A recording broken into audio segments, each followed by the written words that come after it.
Hello, how you doing? It's Phil Thatch, and I am standing on the side of the road here.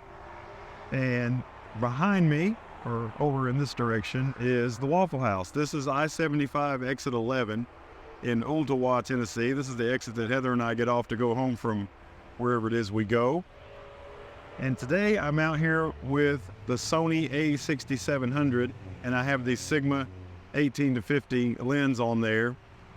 And what I'm doing is kind of getting ready for our trip to Las Vegas next month. We're going to Las Vegas in about a month, and I want to do some infrared photography. And the last time I did infrared photography, I used the Canon R7 and I used the 10-18 EFS lens adapted. And you have to be careful with infrared photography because some lenses, when you put an infrared filter on, will leave a hot spot in your image. So I'm kind of testing out this Sigma lens, and I may test out also my Sony 11mm lens on here because I want to use this little Sony camera on this trip. You can only take one camera with you, or you should only take one camera with you. There's only so much space in your luggage. So I'm going to travel with the little Sony on this trip, but I want to do some not snapshot type photography, and sometimes infrared photography is just the ticket. When you put the infrared filter on, it demands a long exposure and it has a really interesting look. So hopefully those two will combine to make non-snapshot looking pictures. And I apologize about all the noise here. Like I say, I am right next to a busy road. And so I'm going to put this filter on. I've had this filter for years.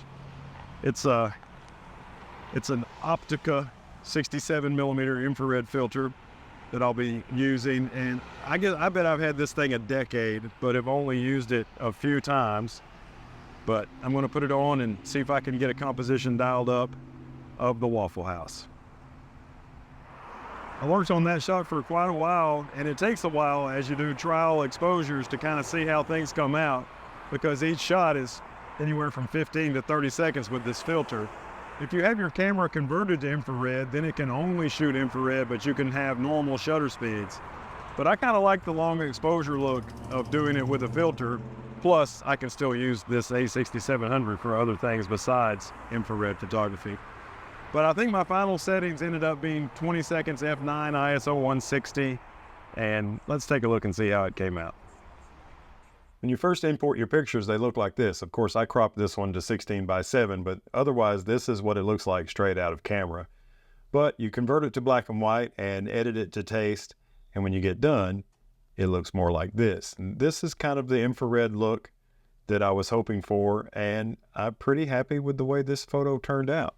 Now we can look at it full screen, and just remember when you see the rest of the photos in this video that when they first came out of the camera, they were all red. There's a tree in the foreground here that I couldn't get out of the shot, and I don't like that. And of course, the long exposures, when trees are blowing around, you'll have blurry trees. Of course, probably not going to be a whole lot of trees in Vegas for me to worry about, so that shouldn't be a problem out there. But overall, this is the way that turned out. Now I've come across the street and I'm making another infrared shot of the KFC that's kind of on the corner of this strip mall. And this strip mall is relatively new. And what I like about it is, because of its newness, it has underground utilities. There's no power lines in this shot whatsoever. I can't quite get it framed up like I would like, or at least I haven't yet, so we'll see if I can get it worked out. It is very hard to see the screen on the a6700. That's really that camera's weakest link, is the screen and the EVF. It's very hard to see either one of them in bright sunlight.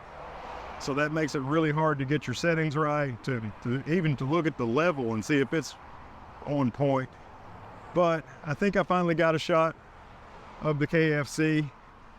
Now, behind the KFC were lots of clouds, and what's really dramatic with infrared photography is if there's blue sky, it looks really, really dark, and that'll be pretty good out in Las Vegas, where there's probably not very many clouds. So hopefully that will work out for some interesting photography when Heather and I go out west next month. In the meantime, let's take a look at the KFC shot. Here's the first Waffle House shot. I actually have two of these, and it's interesting. I think this Mercedes, which I really like the look of this car, and I like how it's positioned rule of thirds in this composition, It had just gone through the drive-through, and I think it was waiting for something, so they had it pull forward. And it stayed here, and these shots are long exposures. Let's see how long this exposure is. 30 seconds. So it sat there for 2 full 30-second exposures, and I like its position because it's an interesting car and because it's kind of rule of thirds. Really, I like everything about this shot except for this wiggling around tree here and this one over here. I didn't think there was anything I could do about this one, but I decided to try another composition to get rid of this one over here on the right. And this is that one. But really, I like the look of this shot better, even though it has this tree on the right-hand side I don't like, because I don't like this composition as much. I just moved to my left a little ways for this second shot, but it's this one that overall I like the best. My first Waffle House shot and the KFC shot were both at 18 millimeters, but now I've come back over to the Waffle House and the parking lot is getting emptier. It's after lunch now, not a very busy time for them. And I've been able to get really far back, and I'm shooting at, I don't know, somewhere 29, 30, maybe 31 millimeters, trying to compress the scene a little bit, and we'll see how this one goes. So this shot ended up being 29.8 millimeters, and I'm from much further back now.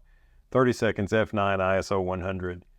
I just wish it was partly cloudy instead of mostly cloudy. There's a lot of sun. You can see hard shadows under the vehicles here, but there's just too many clouds in the sky for it to be what I'm looking for. Maybe a fully blue sky might not be what I'm looking for either, but less clouds than this would be better. I'm working now on one last Waffle House shot, this time from the other side. I've got a lot of space around the Waffle House in this shot, and I have a pretty good bit of sky above.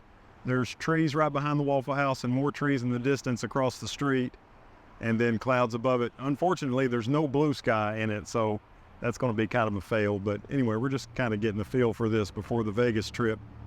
And this red car just pulled up in the middle of my shot, so as soon as they get done doing what they're doing, I'm going to make another one.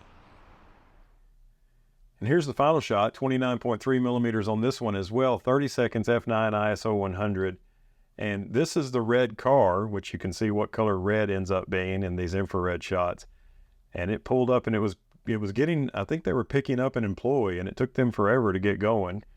This is a 30-second shot, and the door was open the entire time with a coffee cup on the back of the car. This one's pretty good too. Again, same problem. A little bit too much clouds. Probably half of this many clouds would have looked really cool. And you can see, all these cars are parked, but over here on the road, you can see cars that had been moving. So there's ghost cars right here that sat at the red light for a while, and then when it turned green, they left. But there's my little infrared experiment before the Las Vegas trip. All right, that's going to do it for me here today at one of the most exotic locations in the world. Yes, it's the Waffle House. Had a good time experimenting with the A6700 and the Sigma 18-50 with my old infrared filter. Hopefully some of these shots came out okay. You've already seen them. I haven't really seen them yet. They may be terrible. But thanks for joining me for this, and hopefully if this went well, then the Vegas shots could go really well. Give me a thumbs up if you like the content, subscribe, hit the bell, and I look forward to seeing you in my next video. Bye-bye.